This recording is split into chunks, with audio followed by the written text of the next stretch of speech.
مساء الخير يا معالي السفير. مساء الخير يا فندم. سعادة السفير، اتصالات متتالية ما بين الرئيسين السيسي وأبو مازن خلال اليومين تمهيدا لقمة غدا سيصل فيها الرئيس أبو مازن القاهرة بصحبة العاهل الأردني أيضا الملك عبد الله.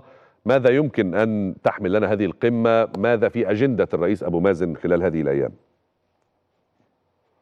من كل ما لدي من أخبار رسمية هو أن فخامة الرئيس أبو مازن سوف يصل مساء اليوم للقاهرة بلقاء أخيه فخامة الرئيس عبد الفتاح السيسي يوم غد. وأعتقد أن هذا اللقاء هو للتشاور والتعميق للتشاور المستمر بين الرئيسين،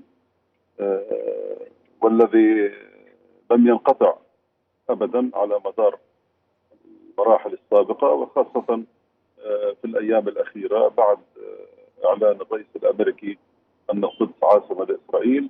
كان هناك اتصالات هاتفية بين أصحاب الفخامة أكثر من مرة، تشاورا حول مجمل التطورات التي واكبت الأحداث خلال الأيام الأخيرة.